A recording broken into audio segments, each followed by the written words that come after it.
మనం mobile phones వాడుతూ ఉంటాం కదా, ఒకేసారి ఒక 4 పీపుల్స్ కాల్ చేశారు. ఇక్కడ ఏం జరుగుతుంది, ఒకేసారి 4 సిగ్నల్స్ వెళ్తూ ఉన్నాయి. ఈ 4 సిగ్నల్స్ క్యారీ చేసేది ఏంటి, ఒక శాటిలైట్ టవర్ అని, ఒక శాటిలైట్ టవరే ఉంటుంది సింపుల్గా. మనం నలుగురు కాల్ చేస్తాం, ఇక్కడ ఏం చేస్తుంది, మన 4 మెంబర్స్ యొక్క నెట్వర్క్ ఇన్పుట్స్ని అది క్యారీ చేసుకొని ఒక సిగ్నల్ పంపిస్తుంది. ఎక్కడైతే యూజర్స్ ఉంటారో ఆ యూజర్కి ఒక సిగ్నల్ పంపిస్తుంది. అందుకే నేను నలుగురు, ఒకటి అమెరికా కాల్ చేసాడు, ఒకటి ఒక ప్లేస్. ఇక్కడ ఏం జరుగుతుంది, ఒకటే శాటిలైట్ యూజ్ చేసుకొని ఒక సిగ్నల్ ఎక్కడైతే ఇన్పుట్ తీసుకున్న పర్సన్ అవుట్పుట్ తీసుకున్న పర్సన్ ఉన్నాడో ఆ పర్సన్కి ఒక అవుట్పుట్ సిగ్నల్ పంపిస్తుంది. అంతేకాని నలుగురు సిగ్నల్స్ ఒకేసారి పంపించదు. కానీ ఇక్కడ కూడా ఒక్కొక్కసారి ఎర్రర్ జరుగుతూ ఉంటుంది. ఏంటి, మనం కాల్ చేయకపోయినా కానీ రింగ్ అవుతూ ఉంటుంది, కానీ వేరే వాళ్ళు అవుతూ మాట్లాడుతూ ఉంటారు. ఐడియా ఉందా? లేదంటే మనం ఫ్రెండ్కి కాల్ చేసినా కానీ వేరే అతను కాల్ మాట్లాడారు వచ్చేది. సురేష్ అంటే నేను సురేష్ కాదన్నా, కానీ మీరు కాల్ చేసిన నెంబర్ సేమే, పర్సన్ సేమే, కానీ అక్కడ మాట్లాడేది మాత్రం పర్సన్ లేదు. సిగ్నల్ కింద ఇంటరప్ట్ అవుతూ ఉంటుంది.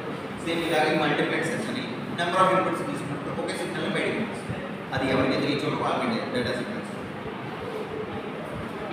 నెక్స్ట్ మన టైప్ ఆఫ్ మల్టీప్లెక్సర్ వచ్చేసరికి 2 into 1 ఉంటే 4 into 1. ఇక్కడ ఏం జరుగుతుందంటే 2 into 1 మల్టీప్లెక్సర్స్లో 2 ఇన్పుట్స్ తీసుకుంటాం, ఒక అవుట్పుట్ సిగ్నల్ బయటకు వస్తుంది. నెక్స్ట్ 4లో వచ్చేసరికి 4 ఇన్పుట్ సిగ్నల్స్ తీసుకుంటాం, ఒక మల్టీప్లెక్స్ సిగ్నల్ అనేది బయటకు వస్తుంది. ఫస్ట్ 2 into 1 చూడండి.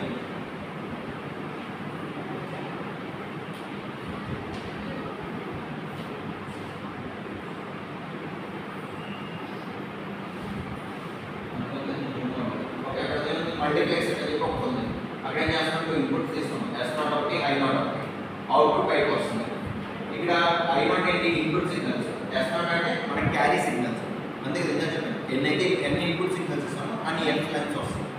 సో ఇక్కడ S0 వచ్చేసరికి లైన్స్. మనం ఏం చేస్తున్నాం, S0 ఇప్పుడు ప్రస్తుతానికి S0 0 ఉంది, ఎందుకు క్యారీ సిగ్నల్స్ లేవు. అప్పుడు ఏం జరుగుతుంది, ఇన్పుట్ కూడా 0 ఉంది. సో మనకు అప్పుడు అవుట్పుట్ ఏమొస్తుంది, Y వచ్చేసరికి అవుట్పుట్, సో 0 సిగ్నల్.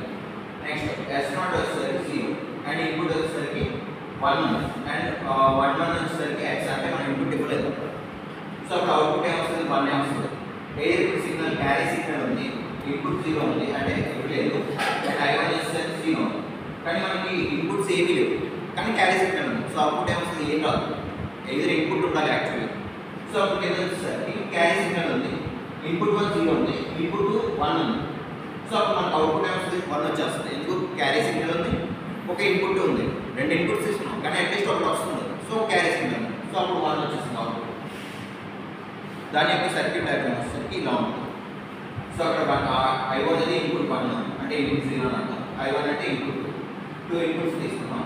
కింద నుంచి S0 వచ్చేసరికి నాట్